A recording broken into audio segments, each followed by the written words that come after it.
अस्सलाम वालेकुम। कैसे हैं आप सब? उम्मीद करती हूँ सब खैरियत से होंगे। अल्लाह ताला सबको अपने हिफ्ज़ ईमान में रखें, हर तरह की परेशानी, बीमारी और मुसीबतों से बचाएं। तो जी, सबसे पहले जिसने सब्सक्राइब नहीं किया प्लीज़ सब्सक्राइब कर लें। वीडियो अच्छी लगे तो लाइक कर दिया करें, प्यारा सा कमेंट कर दिया करें, तो ये आपकी तरफ से एक हौसला अफजाई होती है। तो जी, ये सुबह के टाइम का व्लॉग है। मैं आज मेरा पराठा खाने को दिल नहीं कर रहा था, मैंने कहा चाय के साथ रस खा लेती हूँ, और साथ में मैं जो सा कोशिश करती हूँ कि सुबह के टाइम ही जो है ना सुबह के अज़कार पढ़ लिया करूँ। तो ये मैंने साथ रखा होता है ताकि सुबह सुबह जो सा ना काम पूरा हो जाए, फिर कामों में ध्यान लग जाता है तो फिर ना रह जाता है। तो इसलिए कोशिश यही करनी चाहिए कि सुबह कामों से पहले पहले काम शुरू करने से पहले अज़कार वगैरह जो ज़िक्र अज़कार करने होते हैं वो ज़रूर कर लिया करें। तो ये जी मैं खा रही थी रस, और ये रस मंगवाए थे, तो ये बहुत ही अच्छे होते हैं क्रिस्पी से ना। तो मैं इसको जो है ना ये एयर टाइट जार है इसमें डाल के अच्छी तरह से बंद करके रखती हूँ, क्योंकि ना साथ ही ढीले होना शुरू हो जाते हैं। तो ज़िप लॉक बैग था, पहले उसके अंदर डाले हैं रस, और फिर बाद में एयर टाइट जार में डाल के रख दिए हैं। तो जी मेरे बेटे के हो रहे हैं पेपर, और वो यहाँ बैठ के स्टडी कर रहा था। तो आज उसका पेपर ज़रा लेट शुरू होना था, तो वो यहीं पे सारी उसने बुक्स वगैरह सेट की हुई थी और बैठ के यहीं पढ़ रहा था। तो मुझे कहने लगा कि मामा मेरे लिए भी नाश्ता बना दें। तो बस मैं फिर उसके लिए नाश्ता बनाने के लिए उठ गई थी। मैंने नाश्ता कर लिया था और अब मैं उसके लिए बना रही थी पराठा और अंडा। तो मेरे बेटे को देसी अंडों का इतना ज़्यादा शौक़ था, मुर्गियाँ इसीलिए रखी थी कि अंडे देंगी, लेकिन वो बेचारी बार बार बीमार हो जाती हैं, मर जाती हैं। जो बची हुई हैं वो भी इतनी ज़्यादा नहीं है ठीक कि अंडे दे सकें।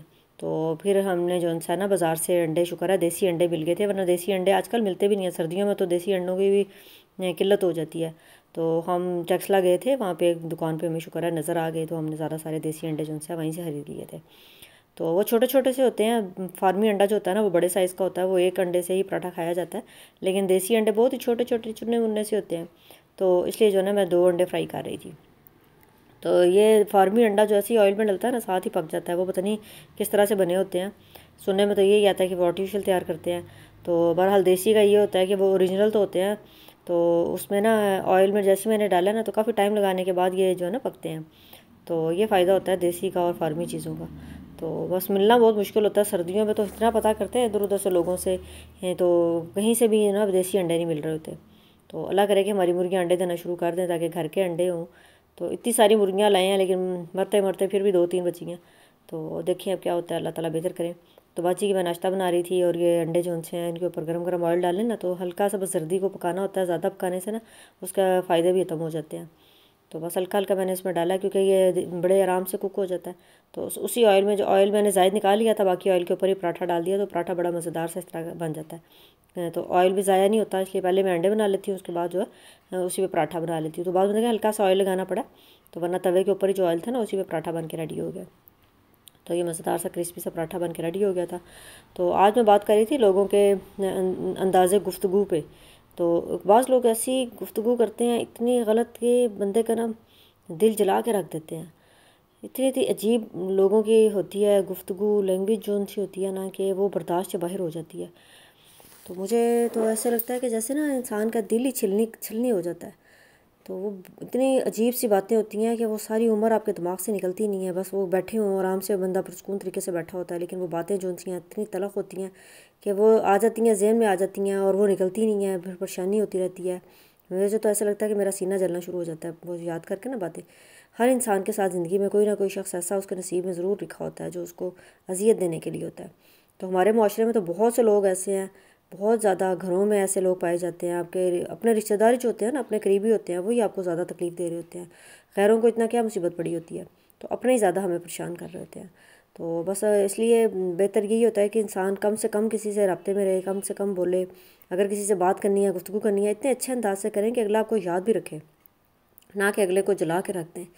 तो अल्लाह ताला ही बस हम सबको हिदायत दें। आज मेरा बेटा कह रहा था कि मुझे ना मिक्स सब्ज़ी बना के दें, तो मैंने सब्ज़ी तो मंगवा ली, लेकिन यह कि मटर मिले नहीं थे। गाजर, आलू और फूल गोभी जो सी है, इसी से मिक्स सब्ज़ी बन रही है। तो हल्के से पहले प्याज फ्राई कर लिए थे, फिर उसके अंदर लहसुन, अदरक का पेस्ट, टमाटर, सब्ज़ मिर्च डाली और उसको हल्का सा फ्राई किया, और नमक मिर्च हल्दी डाल के थोड़ा सा सफ़ेद ज़ीरा डाला, और अच्छी तरह से मसाला बना लेना है। तो बस सब्ज़ी मैंने छोटी छोटी सी कट की थी, क्योंकि बड़े बड़े साइज़ की सब्ज़ी जो सी अच्छी नहीं लगती। मिक्स सब्ज़ी छोटी छोटी सी हो ना, तो वो उसका सालन बहुत मज़े का बन जाता है। तो इतने शौक़ से मैंने सब्ज़ी बनाई थी, लेकिन बेटे को पसंद नहीं आई, क्योंकि मटर नहीं थे इसमें, और मटरों से ही मज़ा आता है। तो बहरहाल हमारे घर में ये होता है कि जो है ना सब्ज़ी बेचारी बची रहती है जब भी पकाती हूँ ना। हालांकि मैं इतना थोड़ा सा नाप तोल के खाना बनाती हूँ तो वो भी 2-2 दिन तक चलता है, ख़त्म नहीं होता। फिर बड़ा मसला हो जाता है मेरे लिए ना। तो बस ये सब्ज़ी बड़ी मज़ेदार सी बन गई थी, मुझे तो बहुत पसंद आई थी। फिर उसके ऊपर मैंने गरम मसाला और सब्ज़ धनिया डाल दिया था और ये मज़ेदार सी हमारी बन के सब्ज़ी रेडी हो गई थी। तो आप सुनाइए जी, आपके घरों में क्या क्या चल रहा है। तो मैं तो लोगों से ना अपने बच्चों को बस यही बता रही होती हूँ कि जब भी किसी से बात करनी है अच्छे अखलाक के साथ, अच्छी गुफ्तगू के साथ, मुस्कुरा के प्यार से बात करनी है, ताकि अगला बंदा आपको याद रखे। कभी भी किसी से तकलीफ़ देने वाली गुफ्तगू ना करें कभी भी। जब भी बात करें तो बड़े अच्छे तरीके से करें, ताकि ना किसी की दिल आज़ारी ना हो। हमारे माशरे में ये बहुत ज़्यादा जो है बीमारी फैल चुकी है कि बहुत लोग जो हैं अजीब तरह से, मैं क्या बताऊँ, अब मुझे कहते हुए भी शर्म आती है। मैं ना किसी का नाम ले सकती हूँ ना कह सकती हूँ। आप लोग यकीनन सबकी ज़िंदगियों में ऐसे के लोग होते हैं, मौजूद होते हैं। तो बस अल्लाह ताला से दुआ करते हैं कि अल्लाह ताला हम सब के अखलाक अच्छे कर दे और हम सबको हदायत अता फरमाए। जहाँ पे जो गलत है ना, अल्लाह ताला उसको हदायत दे दे। तो बस ये था मेरा छोटा सा व्लॉग। आपको पसंद आए तो लाइक कर दें। मिलते हैं एक नई वीडियो के साथ। बहुत सारा ख्याल रखें। अल्लाह हाफिज़।